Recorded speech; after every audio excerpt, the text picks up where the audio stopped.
berluput daripada kebaikan, tidak menyesal atas apa yang terlanjur daripada perbuatan-perbuatan jahat dia lakukan, dia merasa aman misalnya, dan dia merasa tertipu, dan memang dia orang-orang yang tertipu dengan perasaan itu.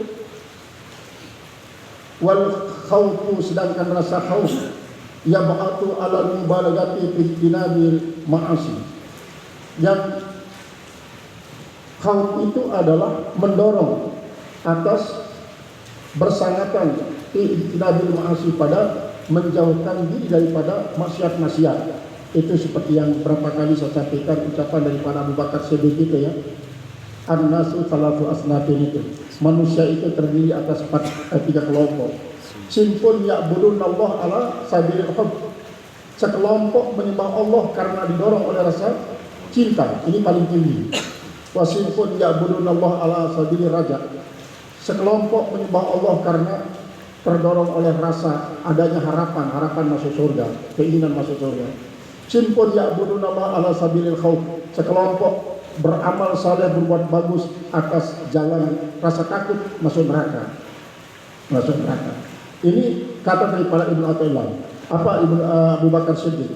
Sehingga kata-kata khauf ini memang merupakan suatu hal yang sangat penting ada, karena termotivasi oleh rasa ingin masuk surga, tidak membuat keikhlasan kita menjadi terkontaminasi. Takut masuk neraka lalu kita rajin beribadah tidak membuat kita menjadi tidak ikhlas, tetap kita dikatakan ikhlas walaupun memang makomnya rendahan.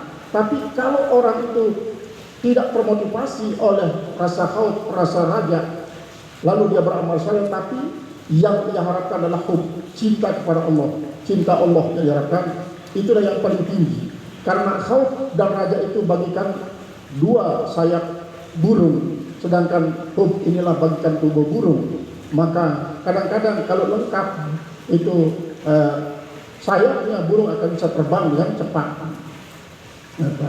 Sehingga kalau khaufnya tidak ada, maka dia tidak akan merasa takut terjerumus berbuat dosa, dia tidak akan menyesal kalau sudah terlanjur. Qala musannif rahimahullahu ta'ala wa laisa bi muqtadahu, dan tidak termasuk juga daripada tuntutannya fi'luha, yaitu melakukan perbuatan maksiat itu, wa tarkun nabni 'alaiha, dan meninggalkan akan menyesal atas berbuatnya, yasan itu merupakan suatu keputusasaan, wa kunutan dan keputusasaan. Wa fi hadis Abdullah bin Mas'ud, dan dalam hadis Abdullah bin Mas'ud radhiyallahu anhu, mudah-mudahan Allah ridha daripadanya, qala bainama nahnu 'inda Rasulillah sallallahu alaihi wasallam, ketika kami di sisi Rasulullah sallallahu alaihi wasallam, tiba-tiba atahu atib, tiba-tiba datanglah kepada Rasulullah itu seorang yang datang. Falamma hazana, maka manakala orang yang datang ini dekat kepada kami, lurus dengan kami, wara'a jama'atana, dan ia melihat jamaah kita, anakha rahilatahu, dia pun menepikan akan kendaraannya, thumma masya, artinya begitu dia akan mendekat kepada majelis Rasulullah yang di situ banyak para sahabat, dia bagikan sangat takzim, dia tanggalkan itu si kendaraannya berupa unta dan kuda, kemudian dia berjalan kaki sambil hormat kepada Rasulullah dan kepada para sahabat. Qala thumma masya ila Nabi sallallahu alaihi wasallam, kemudian dia berjalan kepada Nabi sallallahu alaihi wasallam. Faqala ya Rasulullah, maka orang itu mengatakan, hai Rasulullah, audatu rahilati min masirati tis'in, saya telah meletakkan akan kendaraan saya dari perjalanan 9. Fasayyartuha ilaika sittan, maka saya jalankan akan dia kepada engkau 6. Jadi kendaraan itu secara zahir maknanya sebenarnya dari 9 mungkin 9 meter, kemudian 9 depa, 9 parsah, itu boleh jadi akan mengandung arti seperti itu. Saya seharusnya 9 ya, tapi saya tanggalkan 3, lalu 6. Artinya 3 yang saya jalankan, kemudian di sini kira-kira jaraknya 6 antara kendaraan ini dengan engkau. Washartu laili, dan saya pun berjaga di malam-malam saya berjaga. Wazma'tu nahari, dan saya pun menjadi haus di siang hari. Saya tahan diri saya tidur katanya. Saya tahan dari saya minum. Wansabtu rahilati, dan saya pun menambatkan akan kendaraan saya. Untuk apa? Li as'aluka anis nafain, hanya semata-mata untuk bertanya kepada engkau tentang 2 hal ya Rasulullah. Tentang 2 hal. Katanya, isharatani, yang membuat saya menjadi berjaga. 2 hal itu. Jadi 2 masalah yang saya akan tanyakan kepada engkau itu Rasulullah, membuat saya tidak tidur semalam-malam. Nah, ini orang bermimpi. Kata orang sekarang, yang namanya mimpi itulah bukan apa yang kita lihat di saat kita tidur nyenyak. Yang namanya mimpi itulah suatu yang kita inginkan sampai kita tidak bisa tidur. Itu namanya mimpi. Itu kata orang sekarang. Kalau mimpi di saat kita tidur nyenyak itu namanya mimpi hidup katanya. Tapi yang namanya mimpi yang sesungguhnya adalah suatu harapan, suatu perjuangan, suatu pokoknya riyadhah yang menyebabkan kita tidak sampai tidur, itu sebenarnya mimpi. Nah, kalau itu kita lakukan katanya, niscaya nanti kita akan mendapatkan apa yang kita perjuangkan. Nah, beliau ini mengatakan hal itu kepada Rasulullah. 2 masalah ini Rasulullah membuat saya tidak bisa tidur. Faqala Nabi SAW, maka Nabi SAW bersabda, Man anta? Siapa engkau sebenarnya? Qala Zaid al-Khayli. Nama saya dinamakan Zaid al-Khayli, ini seolah-olah lakab namanya. Saya dikatakan adalah Zaid ahli kuda. Qala, maka Rasulullah mengatakan, Bal anta Zaid al-Khayli. Rasulullah lalu mengatakan, tetapi engkau adalah Zaid yang bagus, bukan al-Khayli, tapi Zaid al-Khayli. Silakan kau tanya. Farubba mu'addalatin kad sa'alta anhan, maka mungkin saja akan menjadi suatu keenggangan sesungguhnya yang telah kau tanyakan daripadanya. Qala jitu li as'alaka an alamatullah, saya datang kepada engkau ya Rasulullah untuk menanyakan tentang tanda-tanda Allah. Bima yuridu, pada orang yang dikehendaki oleh Allah. Artinya kalau Allah berkehendak kepada orang itu, gimana tandanya? Wa alamatuhu biman la yuridu, dan tanda Allah pada orang yang tidak ia kehendaki. Nah, jadi 2 ini yang ditanyakan. Jadi pertama, bagaimana tandanya orang itu yang sedang dikehendaki oleh Allah, dan bagaimana tandanya orang itu yang sedang tidak dikehendaki oleh Allah. Faqala lahu Nabi sallallahu alaihi wasallam, bakhil kaifa asbahta ya Zaid. Nah, bakhil ini merupakan salah satu kebiasaan dalam orang Arab tuh. Nah. Kalau dalam bahasa Sasak. Nah, kaifa asbahta, bagaimana kau berpagi-pagi? Artinya bagaimana keadaanmu sampai pagi hari ini ya Zaid, ya Zaid. Qala asbahtu uhibbul khair. Ya Rasulullah, saya berpagi-pagi sangat cinta terhadap kebagusan. Saya cinta kepada kebagusan. Wahli dan ahli kebagusan. Wa wahibbu an ya'mala bihi, dan saya suka bahwa ia bekerja dengannya. Wa idza fatani, maka apabila kebaikan itu luput dari saya, hadantu ilaihi, saya sangat-sangat rindu kepada kebaikan itu ya Rasulullah. Saya sangat-sangat merasa meradang dengan kebaikan yang tidak bisa dilakukan. Wa idza amiltu amalan kalla aqatura, apabila aku melakukan sebuah perbuatan sedikit ataupun banyak, aikamtu bitawabi, saya yakin ada pahalanya ya Rasulullah. Qala hiya. Maka Rasulullah mengatakan, dialah itu tandanya. Artinya kalau orang itu sedang dikehendaki oleh Allah Subhanahu wa taala, maka dia ketika dia luput daripada sebuah perbuatan bagus, dia sangat-sangat merasa tidak memiliki apa-apa. Artinya dia merasa rugi, serugi-ruginya. Itu. Nah, maka Rasulullah itu sudah tandanya tuh.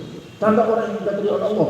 Kalau dia luput daripada kebaikan, berarti dia merasa sangat-sangat rugi. Kalau dia melakukan perbuatan bagus itu, dia sangat-sangat senang. Hiya kata Rasulullah. Bi'ainiha dengan airnya ya Zaid. Walau aradakallahu lil ukhra.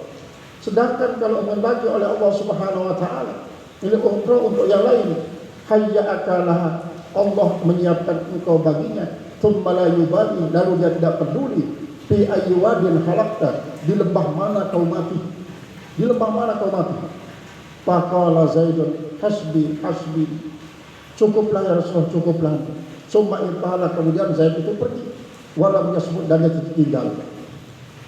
Ini mendengar apa yang dikatakan oleh Zaid kepada Rasulullah SAW ini tentang uhibbul khaira wa akhlahu wa uhibbu ayyamala bihi, seperti yang dikatakan oleh Imam Syafi'i, ada tertulis itu di tembok makamnya itu ya.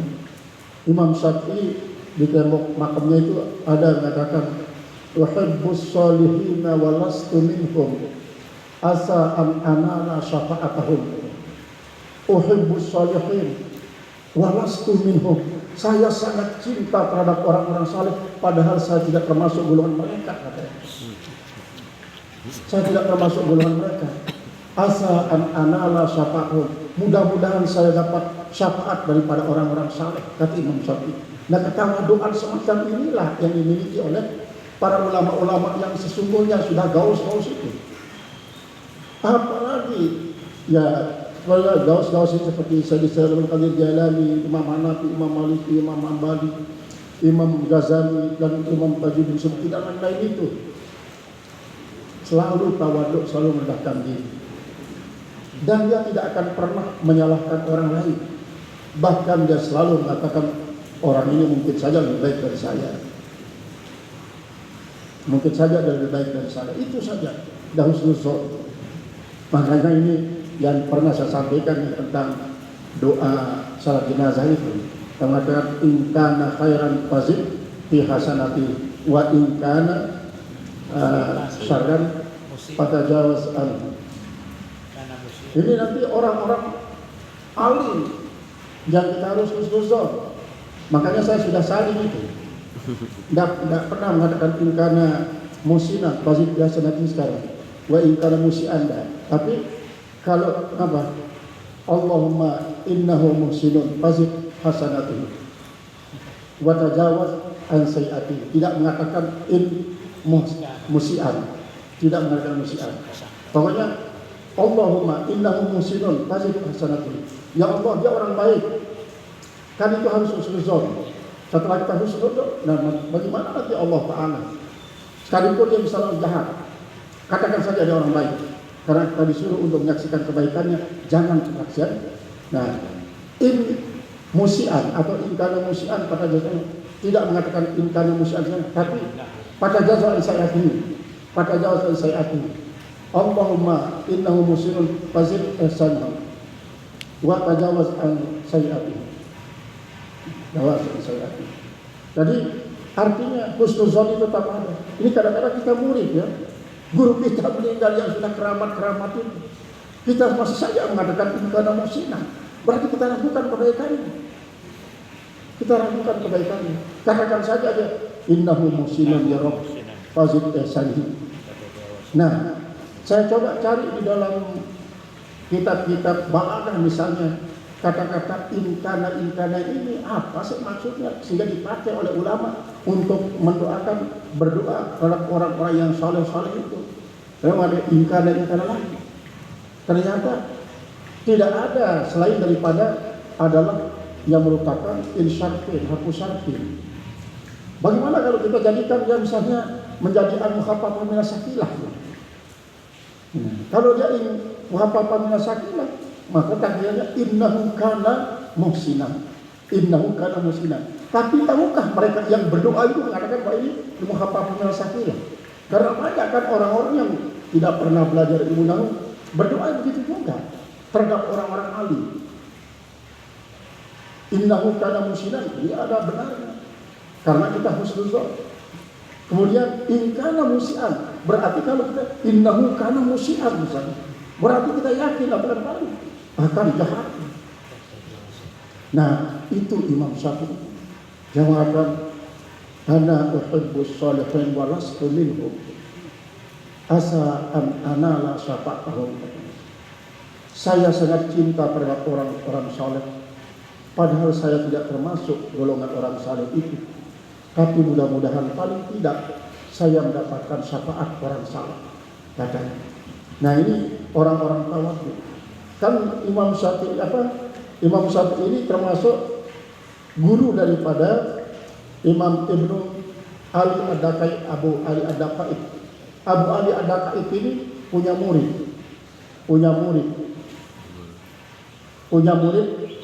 Abul Qasim Al-Bushairi. Abul Qasim Al-Bushairi salah satu muridnya adalah Tajuddin As-Subki. Tajuddin As-Subki salah satu muridnya Imam Ghazali. Imam Ghazali punya murid bernama Abu Yusuf Al-Parmadi. Abu Yusuf Al-Parmadi ini punya murid yang bernama Al-Hamadani. Al-Hamadani punya murid bernama pertama Abul Jud Al-Jawadi dan Syekh Abdul Qadir Al-Jalani. Abul Jud Al-Jawadi inilah yang melahirkan tarekat Naqsabandi dan Syekh Abdul Qadir Jalani melahirkan tarekat Qadiriyah. Jadi makanya kita dikasih tahu bahwa kita ini sebenarnya tarekat marifat gitu. Tarekat marifat itu sumbernya adalah Siti Aisyah. Dia tidak banyak zikir Aisyah, tapi dia banyak berdebat dengan Rasulullah. Ini anak kecil ini kok berani sekali dia berdebat dengan Rasulullah, kan masih kecil. Sampai berumur 16 tahun semakin pintar, semakin cerdas. Sampai seringkali kewalahan Rasulullah dia menunggu wahyu jawaban dari apa yang dikatakan oleh Aisyah, makanya dikatakan tarekat marifat. Nah, berbeda dengan istri yang lain seperti Sofia, Jaria, Hafsah, itu termasuk az-zakarat, artinya istri-istri yang banyak berzikir, tidak banyak berpikir. Aisyah ini satu-satunya yang banyak berpikir. Makanya tarekat kita di setiap pondok itu tarekat marifat yang menonjol karena mendalami ilmu. Kalaupun ada misalnya zikir, itu sekedarnya tarekat zikir. Jadi itu adalah tradisi daripada para ulama-ulama salafus saleh ketika dia bermasalah dalam suatu dengan para soleh-solehnya, tidak ada yang sampai menghina-hinakan, kecuali kalau sedang lupa dia sampai mengatakan orang sesat, orang kafir, orang syirik dan lain sebagainya.